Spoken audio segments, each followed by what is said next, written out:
Hello students, welcome to the video lecture series of Digital Image Processing. My name is Shikha Gautam. So welcome to the next lecture. In the previous few lectures, we have discussed about image segmentation. In this way, we have discussed various techniques of edge detections. In edge detection based techniques, we were talking about two types of techniques. First one is derivative based technique. Second one is Gaussian based technique. In the previous lecture, we have already discussed derivative-based method. In this way, we have discussed first-order derivative-based method and second-order derivative-based method. In the first-order derivative-based method, we have discussed three types of operator: Roberts operator, Privet operator, and Soumel operator, and their working. In second-order derivative-based method, we have discussed Laplacian operator. In today's lecture, we will discuss Gaussian-based methods. In this particular lecture, we will discuss Laplacian of Gaussian operator, which is also known as log operator, LOG operator, and Marr-Hildreth edge detector. You can also view the previous lecture. The link is given in the description of this video. You can follow that and the other previous lectures which is given there. Okay, so today's topic is Laplacian of Gaussian. In the previous lecture, we have already discussed Laplacian mask. So we have already discussed how it works, how this operator works, how it's look like. So in this present slide, we can see we are showing four types of operator. So the first operator you can see is the first type of Laplacian mask. These all other masks are the variation of these masks. In this particular mask, we can see the center value is negative, which is the -4, and the other four neighborhood values are 1, and the diagonal values are zeros. We can have the other versions of this operator. So here we can see -8 in the center, and we can also put the values in the diagonal, which are all the positive values. As we all know, high pass filters are very good for edge detection. And how we will identify this particular filter is high pass filter? The sum of these filter will always be 0. We can also invert the values, as I have inverted the value here. -4 is being inverted as +4, and all the four neighborhood values has been inverted into the -1, -1, and -1, and diagonal values are 0.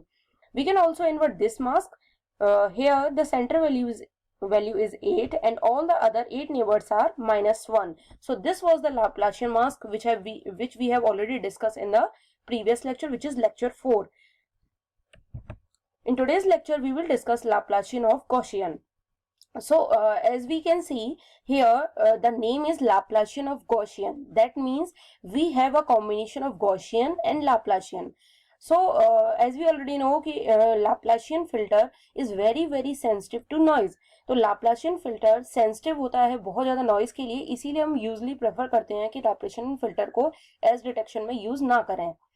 तो जब हम Laplacian filter को directly use नहीं कर पाते, तो हमारे पास इसका एक सॉल्यूशन आया कि सबसे पहले हम गॉसियन फिल्टर को अप्लाई करें, जिससे कि गॉसियन फिल्टर उस नॉइज को रिमूव करेगा, इमेज को स्मूथ करेगा. उसके बाद हम उस पर्टिकुलर इमेज पे लाप्लाशियन ऑपरेटर को अप्लाई करें, and after that we can find out the zero crossings in the edges. Okay, here we are talking about zero crossing. तो जितने भी second order derivative based method हैं वो zero crossing की बात करते हैं. तो ये हम पहले भी डिस्कस कर चुके हैं कि जैसे हम कैलकुलस में बात किया करते थे कि जहां मैक्सिमा और मिनिमा मिलेगा, तो जब हम उसका सेकंड ऑर्डर डेरिवेटिव निकालते हैं तो वैल्यू हमारी 0 आती है. इसीलिए हमने ये बोला कि फर्स्ट ऑर्डर डेरिवेटिव फिल्टर जब भी आप अप्लाई करेंगे तो आप मैक्सिमा और मिनिमा की बात करते हैं, लेकिन जब हम सेकंड ऑर्डर डेरिवेटिव फिल्टर की बात करेंगे तो हम हमेशा जीरो क्रॉसिंग्स की बात करते हैं. तो जब भी हम जीरो क्रॉसिंग्स की बात करेंगे तो वैल्यू या तो पॉजिटिव मैक्सिमम टू मिनिमम जाएगी, पॉजिटिव टू नेगेटिव, और either negative to positive. Okay, तो यहाँ जब हम लाप्लासियन ऑफ गॉसियन फिल्टर की बात करते हैं तो इसके बेसिक 3 स्टेप क्या है. सबसे पहले हम स्मूथिंग करेंगे, smoothing with the help of Gaussian filter. सबसे पहले हम स्मूथिंग करने के बाद अगला स्टेप हमारा क्या होगा कि जो एजेस हैं उनको एनहांस करना. that has been done with the help of Laplacian operator. Third step जो हमारा होगा वो होगा जीरो क्रॉसिंग्स को फाइंड आउट करना, to find out the edges present in the images. तो ये जो हमें डायग्राम दिखाई दे रहा है, हम इसमें भी देख सकते हैं. हमारी जो इमेज है सबसे पहले हमने उस पर गॉसियन फिल्टरिंग अप्लाई की। आप गॉसियन फिल्टरिंग का फॉर्मूला देख सकते हैं यहाँ पे। तो ये जो है हमारा गॉसियन का फॉर्मूला है। जो सिग्मा आप यहाँ पे देख रहे हैं, सिग्मा मींस स्टैंडर्ड डेविएशन। तो ये जो सिग्मा की वैल्यू है उसके बेसिस पे आप डिफरेंट डिफरेंट गॉसियन फिल्टर को निकाल सकते हैं, उनकी वैल्यूज को। उसके बाद हमने लाप्लासियन ऑपरेटर अप्लाई किया and then we have find out the edge map. Okay, so this is the basic step in Laplacian of Gaussian. तो यहाँ पे हम 4 ग्राफ देख पा रहे हैं। तो जो हमारा फर्स्ट ग्राफ है ये हमारा गॉसियन फिल्टर है विद स्टैंडर्ड डेविएशन वैल्यू 1। तो Gaussian filter with sigma is equal to 1। तो अगर हम बी वाला ग्राफ देखें तो यहाँ सिग्मा की वैल्यू 2 के लिए गॉसियन फिल्टर अप्लाई किया गया है। तो जैसे हम देख सकते हैं कि यहाँ पे सिग्मा की वैल्यू जो 1 थी, तो स्टैंडर्ड डेविएशन हम 1 में देख सकते हैं। जैसे ही स्टैंडर्ड डेविएशन हमने 2 किया तो यहाँ पे जो हमारा स्प्रेड आया डेटा का वो ज्यादा आ गया। दिस इज द एग्जांपल जहां पे हमने स्प्रेड 4 दिया है, यानी कि स्टैंडर्ड डेविएशन यहाँ पे हम 4 देख पा रहे हैं। और यहाँ हमने देखा ये हमारे गॉसियन जो हमारा फिल्टर है उसका सेकंड डेरिवेटिव है, यानी कि गॉसियन का अगर हम सेकंड डेरिवेटिव निकालें तो बेसिकली हमें 4 टाइप के फिल्टर्स मिलते हैं। तो अगर हम यहाँ पे देखें तो जैसे हमने इसका सेकंड डेरिवेटिव निकाला तो जो हायर वैल्यू है वो यहाँ पे सेंटर में हमें दिखाई देगी। उसके बाद वैल्यूज जो होंगी वो निगेटिव जाएंगी और उसके बाद it will tends to 0। So this is the other example जहां पे हम गॉसियन फिल्टर्स को समझ सकते हैं। तो एक बात हमें समझ में आई कि जहां पे हमारी सिग्मा की वैल्यू ज्यादा होगी वहां पे हमारी स्मूथिंग भी बढ़ जाएगी। तो higher the value of sigma, जैसे हमने देखा higher the value of sigma, you can see कि स्मूथिंग भी हमारी इंक्रीज होगी। और this particular graph is for sigma is equal to 1। उसका यहाँ पे हमने गॉसियन का सेकेंड ऑर्डर डेरिवेटिव कैलकुलेट किया है। ओके, तो लाप्लासियन ऑफ गॉसियन जब भी हम निकालेंगे तो उसका फर्स्ट स्टेप क्या है कि सबसे पहले हम गॉसियन की हेल्प से स्मूथिंग करेंगे। अब जब भी हम स्मूथिंग करने जाते हैं तो हम देख सकते हैं यहाँ पे हमने क्या किया, हमारी जो गिवन इमेज थी उसको हमने गॉसियन फिल्टर के साथ कॉन्वोल्यूट किया। तो कॉन्वोल्यूशन के बाद हमें क्या मिलेगी, एक नई स्मूथ इमेज मिलेगी। तो प्रीवियस इमेज जो थी उस पर गॉसियन अप्लाई किया और अप्लाई करने के बाद हमें स्मूथ इमेज मिल रही है। And this is the formula of Gaussian. और ये हम देख सकते हैं कि 2D में हमें गॉसियन दिखाया गया है, किस तरह से गॉसियन का डिस्ट्रीब्यूशन है। सेकेंड स्टेप क्या है कि जो आपको स्मूथ इमेज मिली उसका हमें सेकेंड ऑर्डर डेरिवेटिव या लाप्लासियन निकालना है। तो हमने क्या किया, एक्स डायरेक्शन और वाई डायरेक्शन में उनका सेकेंड ऑर्डर डेरिवेटिव निकाला स्मूथ इमेज का। उसके बाद दोनों को ऐड कर दिया, then we will get the Laplacian of this particular Gaussian filtered image. Okay, अच्छा एक और पर्टिकुलर सी बात कि इन जनरल होता क्या है कि जब भी हम फर्स्ट ऑर्डर डेरिवेटिव या ग्रेडियंट की बात करते हैं तो हम इस डाउनवर्ड इस तरह से रिप्रेजेंट करते हैं, और जब भी हम सेकेंड ऑर्डर डेरिवेटिव या लाप्लासियन की बात करेंगे तो इस तरह का साइन रिप्रेजेंट करते हैं। इसलिए हमने यहाँ पे क्या किया कि एस के आगे ये साइन लगाया हुआ है जो कि हमारा सेकेंड ऑर्डर डेरिवेटिव या लाप्लासियन को रिप्रेजेंट कर रहा है। तो ये हमारे 2 स्टेप हो गए। अगला स्टेप क्या है, या तो आप पहले गॉसियन करिए फिर लाप्लासियन करिए, या दूसरा तरीका क्या हो सकता है कि आप लाप्लासियन और गॉसियन दोनों को साथ में भी कर सकते हैं। तो यहाँ पे क्या किया कि 2 तरीके बताए गए हैं इसके, कि आप क्या करिए, जी हमारा गॉसियन है, हमारी ये इमेज आई है, तो पहले आप इनको कॉन्वोल्यूट कर लीजिए, उसके बाद इसका लाप्लासियन निकाल लीजिए। या फिर दूसरा तरीका क्या है कि आपके पास जो गॉसियन दिया हुआ है उसका पहले आप लाप्लासियन निकालिए, उसके बाद इसको इमेज पे अप्लाई करिए। तो ये एक तरह से हम दोनों तरीके से काम कर सकते हैं। तो ये हमारा काम दोनों तरीके से हो सकता है। अब क्या है कि हमारे पास गॉसियन भी हमें पता है, गॉसियन फिल्टर अगर हमें पता है कि इसका किस स्टैंडर्ड डेविएशन का हम फिल्टर यूज करना चाहते हैं, उसके बाद हमने क्या किया, इसका सेकंड डेरिवेटिव निकाला। तो इसको जो हमने कैलकुलेट किया then we are getting this type of filter. तो अगर हम इस फिल्टर को ध्यान से देखें तो सेंटर में जो वैल्यू है वो हमारी हाईएस्ट वैल्यू है which is the positive value. उसके बाद इसके 4 नेबरहुड में जो 8 नेबरहुड में जो वैल्यूज हैं वो नेगेटिव है। तो 4 नेबरहुड में जो वैल्यू वो -2 है, उसके बाद वैल्यूज में ग्रेजुअल डिक्रीज हुआ और इट विल टेंड्स टू 0, यानी कि -2 से -1 गई, उसके बाद वैल्यू 0 गई। तो ये वाली बात हम यहाँ पे मैच कर पा रहे हैं जो कि हमने यहाँ पे समझी थी कि सिग्मा इज इक्वल टू 1 के लिए हमने सेकेंड ऑर्डर डेरिवेटिव जो निकाला क्वेश्चन का, तो हाईएस्ट वैल्यू जो थी वो सेंटर पे थी, उसके बाद वैल्यू निगेटिव में गई और निगेटिव में जाने के बाद value will tends to 0। Okay, तो ये बात हमें समझ में आती है किस तरह से ये वैल्यूज हमें डिस्ट्रीब्यूशन में देख सकते हैं। ओके, तो अगर हम शेप देखें गॉसियन की तो हमें कुछ हेड शेप टाइप की दिखाई देती है।